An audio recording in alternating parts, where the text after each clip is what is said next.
Oke, anak saya pelajaran Mandarinnya jelek, sangat jelek.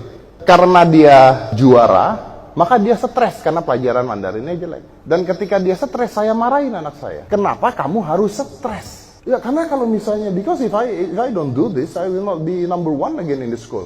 Dan saya nanya, siapa yang minta kamu jadi nomor 1 di sekolah tuh siapa? Buat papa, yang penting naik kelas doang. Gak perlu jadi nomor 1. Itu juga naik kelas tuh bukan gara-gara papa pengen kamu pinter, enggak. Soalnya kalau kamu gak naik kelas, papa bayar lagi. Itu doang. Yang penting naik aja. Udah gitu doang. Udah penting naik. Udah. Banyak orang tua yang salah. Salahnya begini. Kalau seandainya Anda punya anak menggambar di sekolah pinter, tapi matematikanya jeblok. Zaman saya dulu, ini kejadian di hidup saya. Matematika saya jelek, menggambar saya bagus. Saya dimarahin sama orang tua saya, sama ibu saya. Kalau ayah saya nggak pernah marah saya jelek. Saya nggak naik kelas 2 kali anyway. Itu bukan suatu yang membanggakan, tapi menarik untuk diceritakan. Ibu saya memanggil guru les matematika untuk ke rumah. Ngajarin saya matematika. Apa yang terjadi? Yang terjadi adalah matematika saya yang tadi nilainya 4. Setelah panggil guru les, jadi 5,5. Tapi seni menggambar saya nggak naik-naik.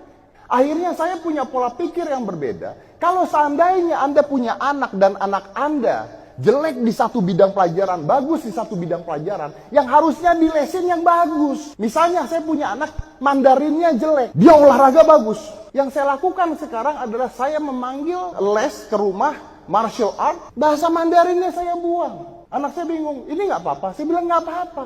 Kenapa papa harus konsentrasi ke kamu punya yang jelek? Kenapa nggak papa dukung kamu yang bagus? Saya berpikir kalau dulu saya menggambar bagus, matematika saya jelek, dan orang tua saya mendukung, ngasih saya les gambar, mungkin saya sekarang jadi pelukis terkenal. Tapi saya nggak jadi pelukis terkenal gara-gara gue dilesin matematika. Kan PA orang tua gue waktu itu kan. Kalau seandainya bahasa Indonesia Anda bagus, matematika Anda jelek, panggil guru sastra. Ajarin bahasa Indonesia anak Anda. Anak Anda akan jadi novelis terkenal. Dibandingkan jadi novelis kagak. Matematika juga gak bagus-bagus banget.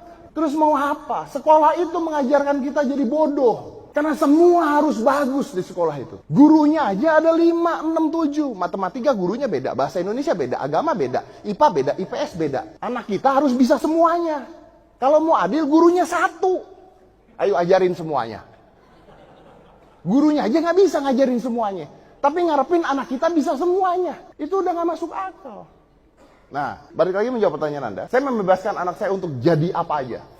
Dia sama dengannya. Dia pengen jadi YouTuber. Dan nggak saya bantu. Saya tuh bukan selebriti yang jualan anak. Kalau Anda lihat kan banyak selebriti yang anaknya dijualin endorse. Bikin video bareng sama anaknya. Acara TV sama anaknya. Saya nggak. Anak saya biarin jalan sendiri. Dia bikin YouTube sendiri. Percaya apa nggak? Dia bikin YouTube dari usia 6 tahun.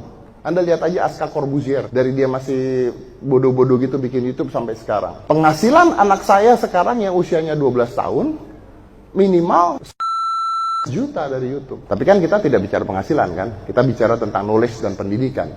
Kan intinya itu kan. Kalau saya jadi Anda, saya sederhana. Ya udah gini. Kamu mau jadi YouTuber, kamu mau jadi selebgram, yuk buat. Tapi tetap sekolah. Nggak usah ngotot dinilai pelajaran. Yang penting kamu sekolah aja. Karena nggak ada gunanya juga ngafalin nama gubernur. Ngafalin peta buta tuh nggak ada gunanya. Gue dulu ngafalin peta buta, saya ngafalin peta buta dibohongin. Saya udah apal, tiba-tiba sekarang keluar GPS. Kan kurang ajar kan? Karena di zaman nanti, sukses tidak melihat dari nilai sekolah. Tapi sukses dinilai dari kreativitas apa yang bisa mereka lihat nanti. Percaya apa tidak?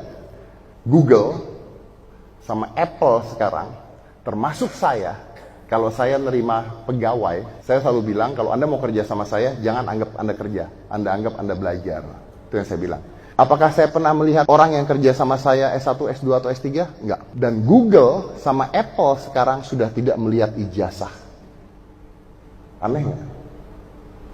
Google perusahaan besar, Apple perusahaan besar, udah nggak ngeliat ijazah.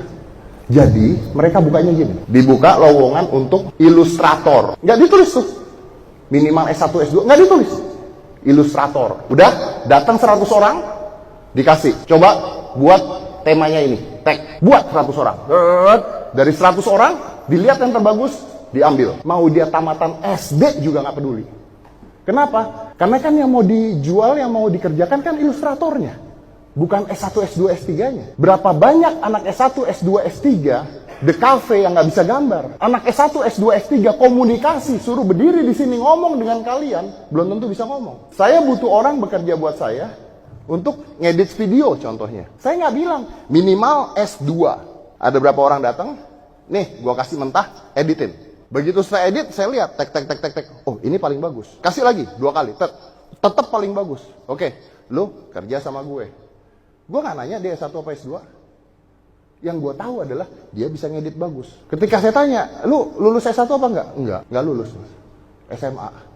Kok bisa ngedit bagus gini? Ya karena saya nggak ada kerjaan di rumah, jadi saya ngedit video. Jadi saya main komputer, nyoba ngedit video sendiri dan begini. Yang gue butuhin itu, buat apa gue punya pegawai ijazah S2 kalau misalnya nggak bisa ngapa-ngapain? Dan lama-lama perusahaan nanti tidak akan melihat nilai IPK Anda. Tapi apa yang bisa anak Anda lakukan itu yang dilihat. Udah dilakukan kok sama Google, udah dilakukan kok sama Apple. Mereka udah nggak lihat itu. Mereka ngelihat, nih gue kasih tugas kerjain. Hasil paling bagus kerja sama gue. Mau tamatan SD juga nggak peduli. So, to answer your question, I think sekolah tetap penting. Biarin aja mereka berkreativitas karena masih muda, masih kecil usianya.